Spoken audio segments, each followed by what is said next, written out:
السلام علیکم ګرانو دوستانو. نن به زه تاسو ته د کرکټ په هکله باندې یو څو تازه او ډېر مهم خبرونه درکړم. چې خاص کر زه به تاسو ته وایم چې په آی پی ایل کې هغه 10 افغان لوبغاړي نومونه راغلي دي چې په دغه کې به زه تاسو ته د محمد نبي او مجیب زدران چې کوم دي د دغې قیمتونه به څومره پیسو نه شروع کیږي. او بل به زه تاسو ته وایم چې د افغانستان محمد نبي چې کوم ده دی وایي چې زه غواړم چې خپل زوی سره په ملي ټیم کې لوبه ترسره کړم. او دې نه علاوه به زه تاسو ته وایم چې تېره ورځ څخه لیجنډز کرکټ کې اصغر افغان هم لوبه ترسره کړوله چې اصغر افغان ته هم چانس ورکړی و. اصغر بیا په دغه لوبه کې څنګه بیټینګ د خپل ټیم لپاره ترسره کړی ده هغه به هم زه تاسو ته وایم. او سبا ته که خیر افغانستان نیدرلینډز سره دویمه 50 اوریزه لوبه هم ترسره کړي. د دغې لوبې په هکله به هم زه تاسو ته وایم.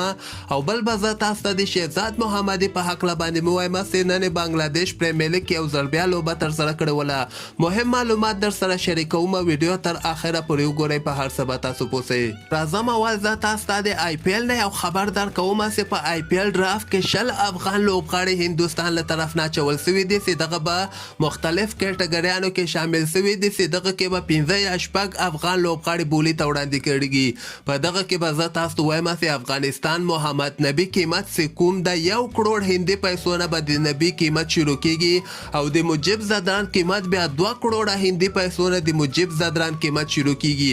یعنی 2 کروڑ نه کم باندې مجیب نه اخیستل کیږي او نبی بیا 1 کروڑ هندي پیسو نه یعنی کم باندې بنه اخیستل کیږي.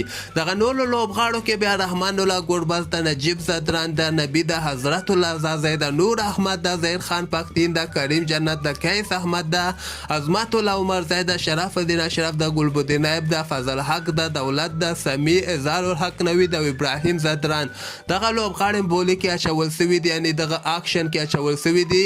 نو ګوره چې افغانستان کوم لوبغاړی په آی پی ایل کې اخیستل کیږي. راتلونکي میاشت فروری تاریخ چې کوم د 12 او 13 باندې د آی پی ایل میگا اکشن ترسره کیږي.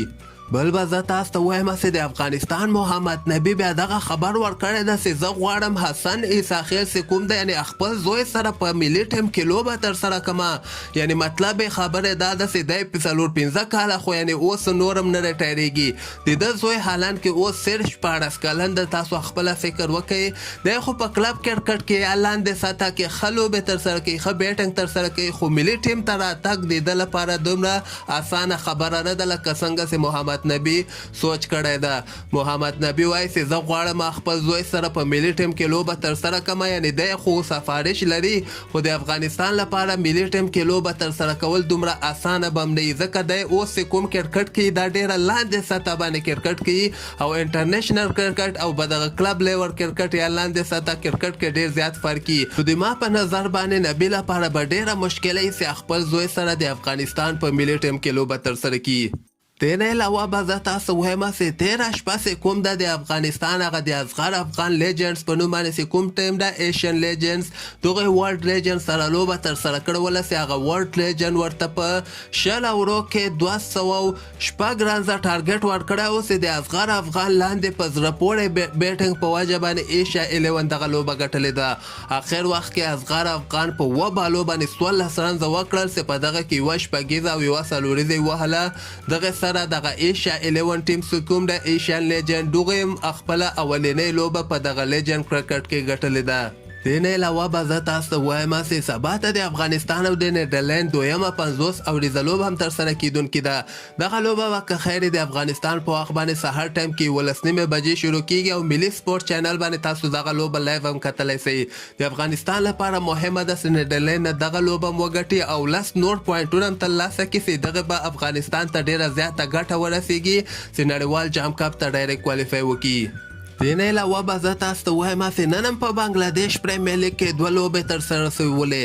دغه سهار ټایم کې چې کومه لوبه ترسره شوله دغه د کریم جنت دوی ټیم لوبه ترسره کړله چې هغه بل ټیم 90 رنزه ټارګټ د کریم جنت دوی ټیم ته ورکړی و.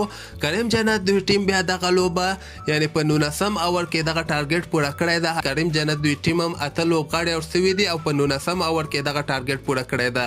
که موږ د کریم جنت بولینګ ته راسو 1 اور ورکړی ده 2 رنزې ورکړي چې پکې یو لوبغاړی موټ کړی ده او بیټنګ کې بیا کریم جنت په 13 بالو باندې 18 رنز کړي دي یعنی 18 مهم رنزونه کړي دي بل طرف ته دغه دویمه لوبه چې کومه ترسره سوله دغه د شهزاد محمدي د ټیم چې کوم ده هغه هم بنگلاديش پریمیر لیګ کې دویمه لوبه ترسره کړله په دغه لوبه کې اول هغه بل ټیم بیټنګ ترسره کړی او د شهزاد دوی ټیم ته 102 رنز ټارګټ ورکړی چې په دغه لوبه کې شهزاد محمدي مکمل ناکامه شوی ده شهزاد محمدي به زه تاسو ته وایم چې په 12 بالو باندې صرف 9 رنز کړي دي او خپل وکټ یې له لاسه ورکړی ده دغه دویمه لوبه ده شهزاد محمدي د ټیم بیلی نه شهزاد داسې لوبغاړی داسې ډېر کم ځلیږي نن سبا وخت کې بیخي پرفارمنس نه لري یعنی چېرته شپږ لوبې ترسره کړي په دغه کې یو یا دوه لوبه کې ځلیږي او زیاتره وخت کې شهزاد ناکامه کیږي نو دې نه داسې معلومیږي چې د شهزاد محمدي کرکټ نور ختم د لیګونو کې خو صحیح ده دی باید لوبه ترسره کړي خو باید ملي ټیم ته